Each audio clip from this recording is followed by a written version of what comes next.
Hi, my name's Danielle, and I grew up in the Church of Jesus Christ of Latter-day Saints, or the Mormon Church, and a lot of people talk about how the church has lied to them, and here's some of the lies that were passed on to me and that I passed on to other people.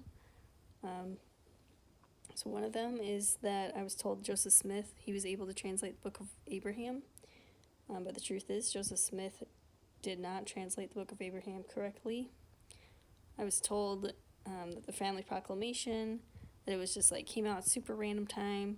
Prophet didn't have any clue of that the traditional family would be attacked in the future, and he definitely was seeing into the future, and nobody else could have known what he knew.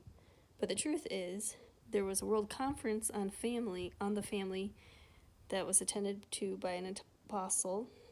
There's no mention of marriage, and there was also a gay marriage case going on in Hawaii.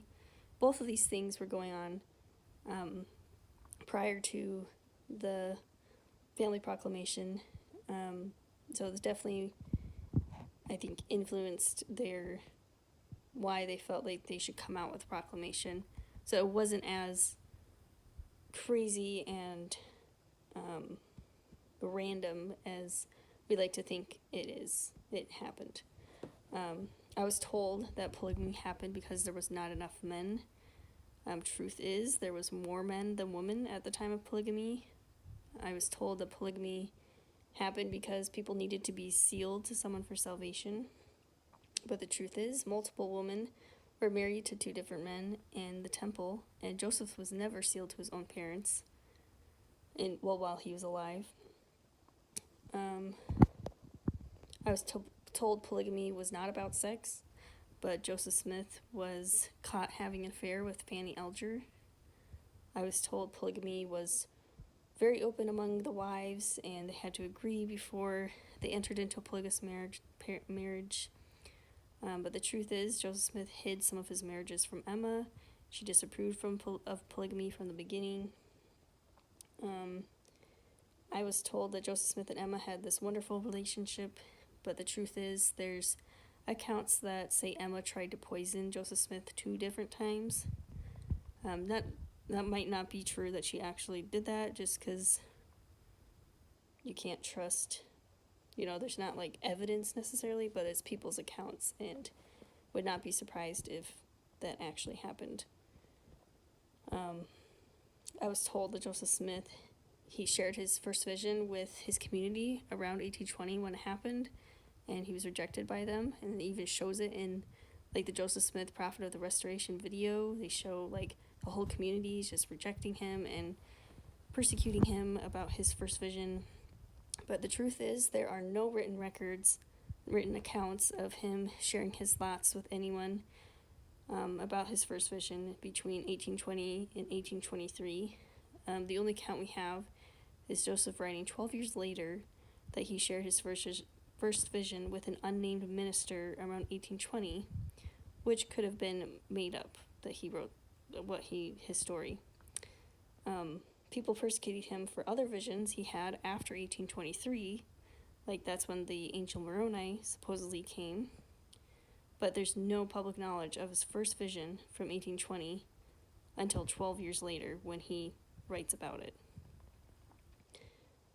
I was told that Joseph Smith, he went to Carthage jail for not really any good reason, just that people didn't like him, they didn't like the church. But the truth is, he was put in jail for causing the destruction of the printing press and the Nauvoo expositor, and that was going to reveal to others about Joseph Smith's polygamous life. I was told Joseph Smith, he willingly died, just like Jesus, without resistance.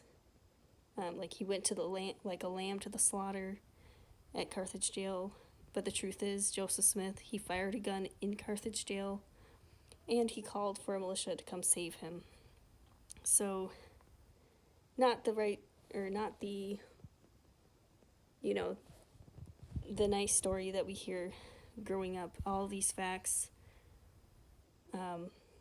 What I thought was the story of the church was very nice to hear and think about, but realizing what the truth is about all of these things it just paints a completely different picture about the church.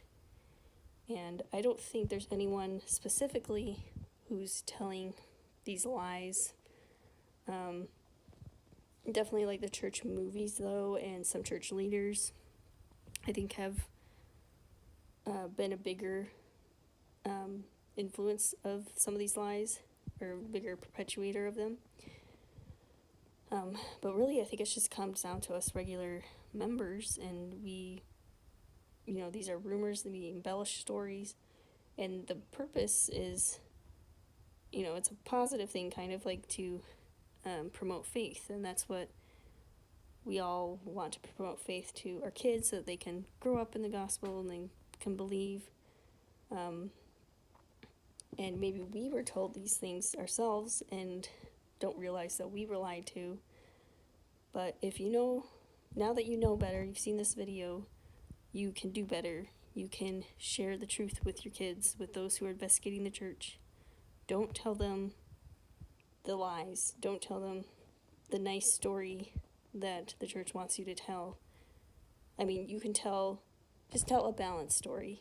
And there are definitely some, very good positive things about the church's story.